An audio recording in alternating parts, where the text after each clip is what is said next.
Hey everybody, welcome once again to I Stutter. As I take my usual walk here, I figured I would make one more video about fear as it pertains to stuttering. So this is the YouTube channel where we talk about stuttering, stammering, different forms of speech impediments or whatever you want to call it. And I've done two videos before about fear as it pertains to stuttering. I want to talk about one more fear.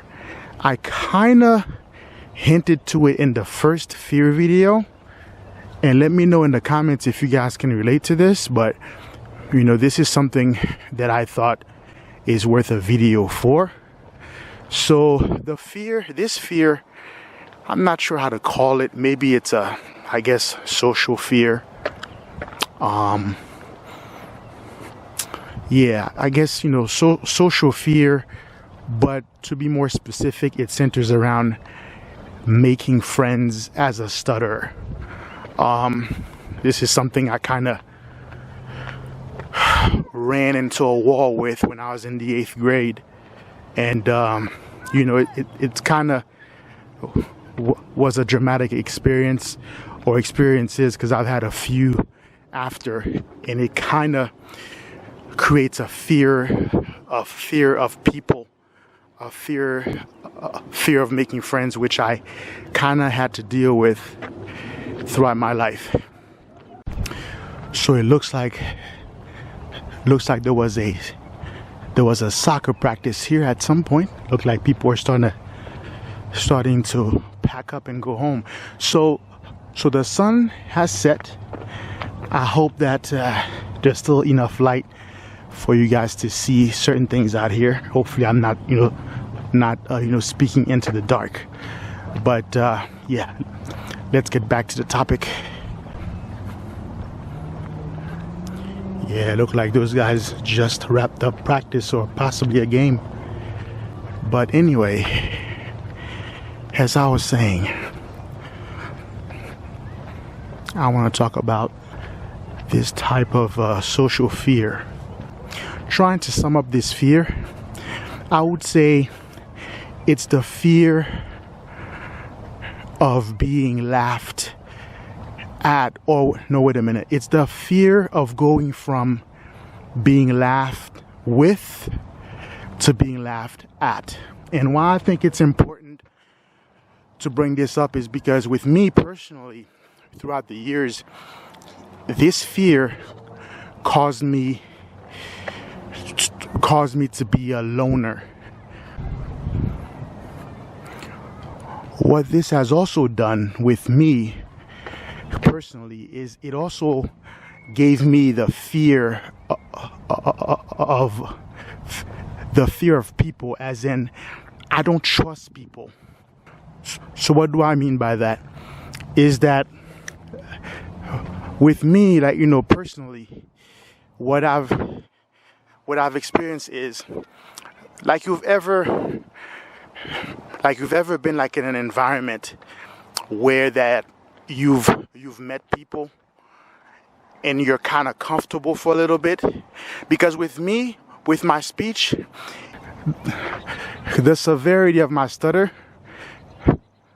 fluctuates, you know, because it depends on how comfortable I am. Because I could, you know, because within a minute, I could go from being comfortable to being nervous, being comfortable, being nervous, being so and so, and it will affect how fluent I am.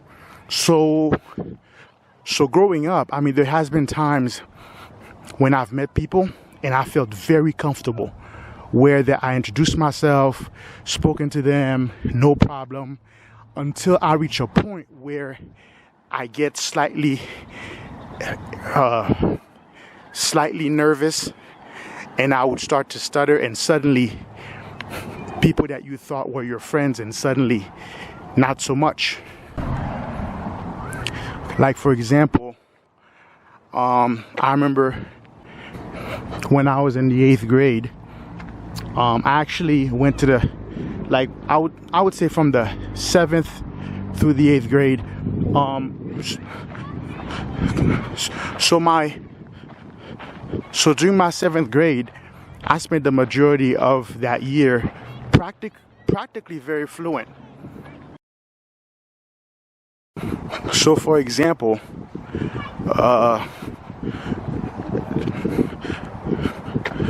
during my 7th grade school year, I spent the entire time pretty much fluent. Pretty much fluent.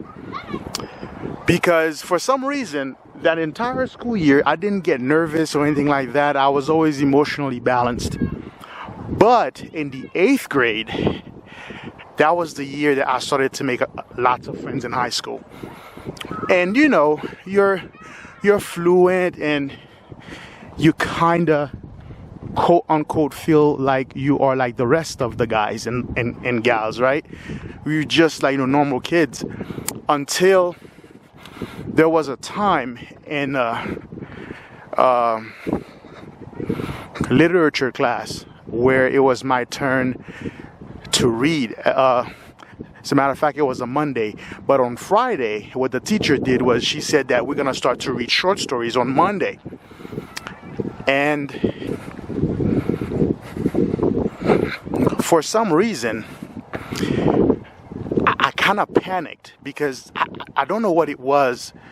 But when she said that on Friday, I kind of started, something in me snapped, which made me remember, holy crap, I do have a problem with my speech.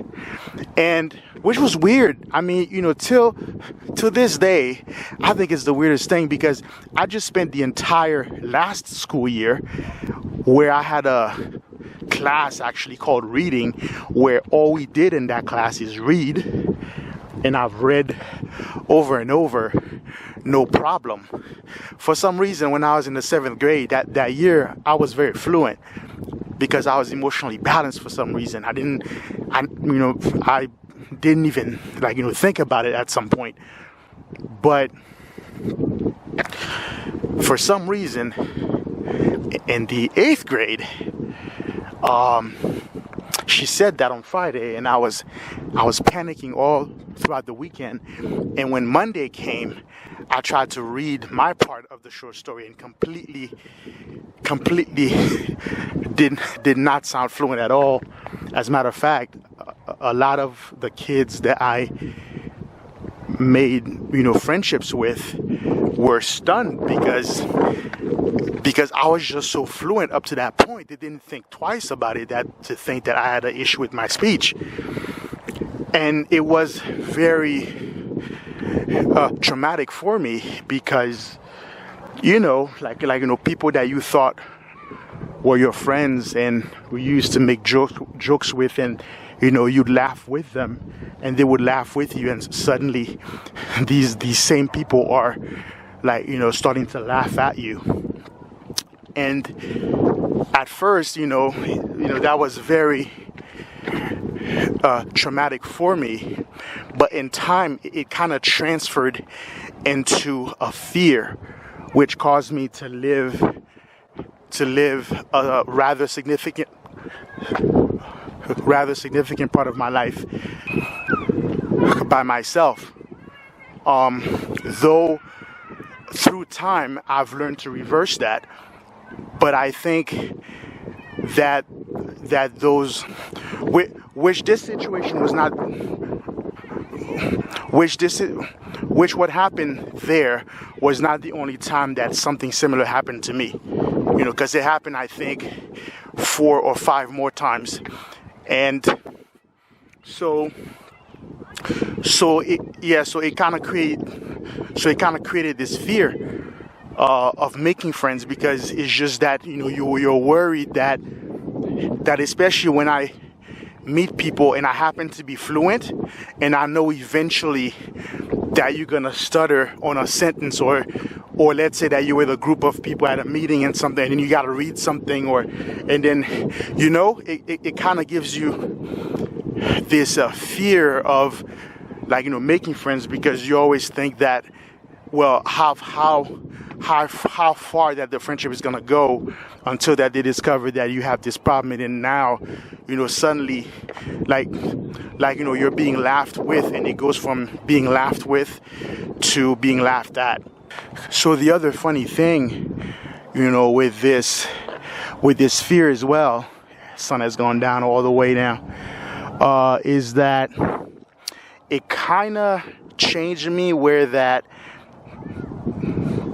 like, even though that I have friends now, of course, now we're all grown. I mean, those experiences, were mostly, during when I was in high school, kids, how we were when we were kids. But now as a grown adult, because like I said in another video, is that, when you're grown, people don't really care about your speech like that, but even now that I do have, people that I could call friends, I still don't feel as connected with them as I should, because in my mind I've always entertained myself as being separate.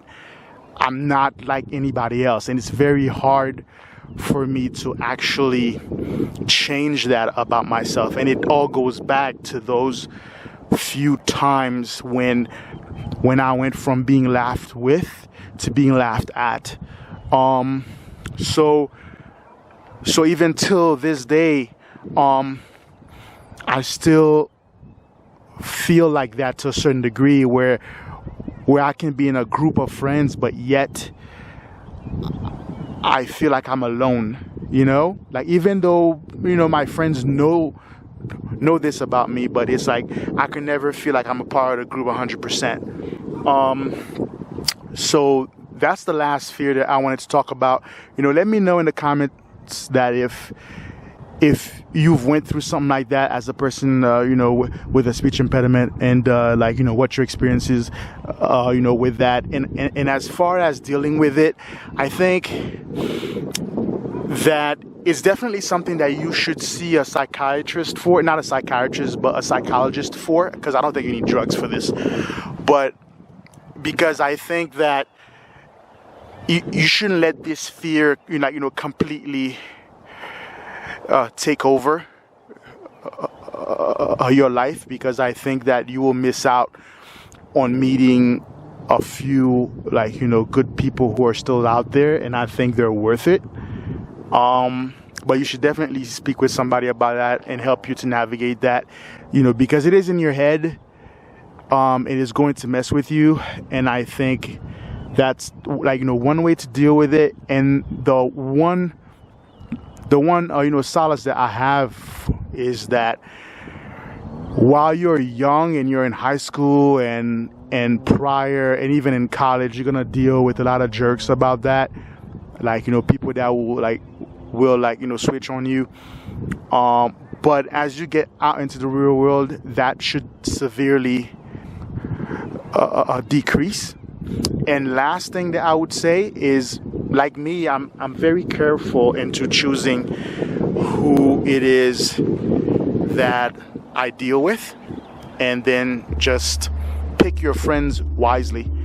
And let me know in the comment section if you've dealt with this and how that you've dealt with it, and if you're still dealing with it. So that's it for a video. I hope this helped you, or at least start some kind of a conversation. And I hope you guys are out there continuing to crush it, and I'll see you on the next one.